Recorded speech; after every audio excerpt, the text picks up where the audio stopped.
Cedar Point could be one of the greatest vacation destinations in the world. But to get there, the experience for guests needs to go through an evolution, and the section of that evolution we're talking about today occurs before you even get into the park.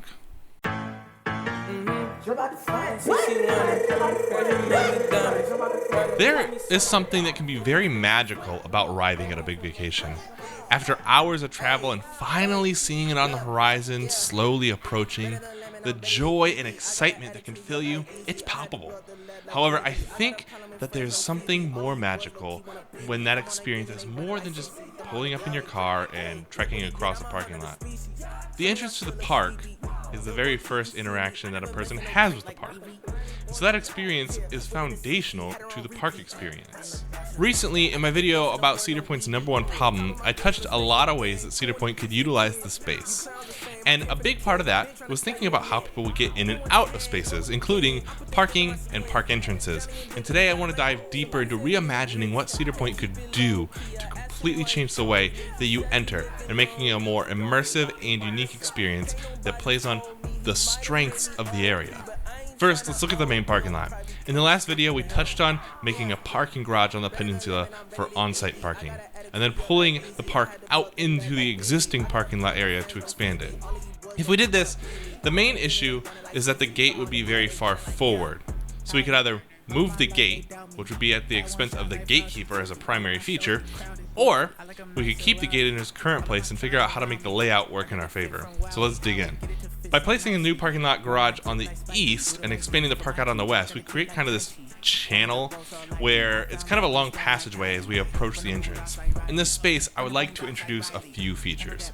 First, I want to see two types of bus parking. The first bus parking is for the buses that carry parties of people for field trips and things like that, which is something that will be partially displaced by the park expansion. The second is actually a new bus transit system that will travel between the main entrance and other off-site park options. Next, I'd love to see if we can add a monorail into the park. Third, we could have a ferry that would bring visitors in from the campground across the bay that I proposed in my last video. And finally, there's the parking garage itself. Altogether, this provides 4 different ways to get into this entrance, and I want to briefly dive into each one. I think that if Cedar Point really wants to solve their long-time issue with space, moving some portion of their parking off-site is going to be a necessity. So, where would they put this parking? Cedar Point actually owns a large portion of unused land behind Express Hotel, next door to a warehouse that they use to store merchandise. This area would actually be a great place to introduce another parking garage. I think there's a lot of room farther out, such as near Sports Force Park, that they could be utilizing to build new parking spaces for visitors. And with this new parking space, I think implementing a quality bus transit system could make this almost seamless. With covered walking areas and buses arriving every 10 minutes or so, I think this could make this a great option for those extremely busy days, as the current parking lot becomes a bottleneck for people trying to get into the park. Having these different options makes it less necessary to drive through that bottleneck. In addition, Cedar Point owns 3 hotels off-site, and if they took my proposal for a new campground, that would make a 4th off-site location. Implementing a quality bus transit system would be revolutionary for people visiting from out of town, as it provides a much greater value for people staying on a Cedar Point-owned resort. By this, I mean that people could park their car at the resort and not have to deal with any extra parking problems, or even avoid paying for parking at all if they are buying parking separate from their tickets. And it adds an amenity for hotel stayers, as well as reducing the strain on all of the other parking options. One of the things that Cedar Point would have to do in order to make this work is create dedicated bus lanes along the park entrance. However, while challenging due to it only being a 4-lane road, I don't think this is impossible to solve. The park already utilizes cones and signs to adjust traffic flow during peak entrance and exit times, and I think something similar could be utilized to ensure some buses can have easy travel in and out of the park. And since 2 of Cedar Point's hotels, Express Hotel and Castaway Bay, are directly down the road from the park entrance, it seems crazy to me that a monorail hasn't been installed yet. In fact, I think there could be 2 monorails positioned on either side of the entrance road, where there are currently power lines. The monorails could operate as additional amenities for people staying at Cedar Point's hotels, giving extra incentive for people to stay at those specific hotels. By doing this, it creates a way of entering the park that we only see in a few places around the entire world, which makes it something that I see park goers actually seeking in their vacation planning, meaning I could see someone staying at one of these 2 hotels specifically because it has the advantage of riding the monorail.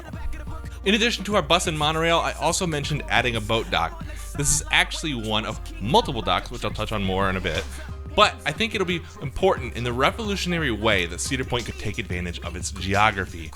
By moving the campground across the bay like I showed in the previous video, it could create something entirely new for guests entering the park, which is boating across the bay into the park. I think the park could arrange a ferry or 2 to run every 15 minutes or so, taking guests to and from the main entrance this way. Just like the monorail, I envision this being an amenity that people would actually seek out while planning their vacation, greatly increasing the value of staying at the proposed campground specifically. So, with the parking garage, the bus systems, the monorail, and the boat dock, what could our new entrance look like? I think it could look something like this. The main parking garage would have multiple sets of stairs and elevators leading visitors down from their respective parking levels into the main entrance walkway. On the left side of the walkway could be our bus stop or bus parking. This area could be covered, and then on top of the covered area could be our monorail systems. In the middle could be a great spot for small shops, ticketing booths, guest service counters, or anything else that Cedar Point wants to add in order to relieve strain and bottlenecks in the main entrance area. In addition to the main entrance, I also mentioned there being more boat docks. So let's move on to the marina. In my last video, I proposed the marina area become a redesigned park entrance. It currently is, but I think formalizing it in a more serious way could be huge for the park. The first portion is by encouraging people to utilize the marina with their privately owned vessels. Especially for locals, being able to take your boat into the park could be one of the coolest ways to start a Saturday morning. And driving your boat off into the sunset after a long day of hitting the park could be a killer end to your trip. In addition, I could see a small industry pop up for people to charter boats into the marina from around the Bay Area. The second part of this is to open up the marina to a ferry or even multiple ferries. Sandusky's been working on reconnecting people to its downtown area for over a decade now, and a large part of this is their new pier. I think there could be a huge potential to connect the overall city experience to the park experience by creating a ferry system that goes from downtown to this park entrance. In addition, I think it opens up the option to improve the experience with Put-in-Bay and Kelly's Island to other major attractions in the area. I can see a scenario where someone spends their day at Cedar Point, then heads to Put-in-Bay to hit up the bars at night.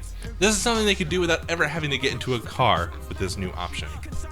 Finally, the last boat dock could be on the east side of the park, along the beach area, where there's currently a park entrance for people to go in and out of the park to access the beach. This new boat dock could open up a ferry system to carry people from one of Cedar Point's hotels, Sawmill Creek. This would solidify all of Cedar Point's off-site properties as having distinct amenities that other hotels don't have in this area. In addition, while the ride would be significantly longer and could probably only run once a day, I could see an option for a ferry to dock here that carries guests in all the way from Cleveland. So, all in all, by taking advantage of the geography of this park, Cedar Point could not only eliminate parking as an issue at Cedar Point, but it could do so in a way that takes it onto another league of park experience. This creates new space for the park, new ways of experiencing the park, new amenities for Cedar Point's hotels, and new ways to integrate into the surrounding community. Solving parking wouldn't just change how you get to Cedar Point, it would change how you experience your visit to Sandusky. So, thanks so much for watching, and I want you to know that you are beautifully and wonderfully made, and you are loved.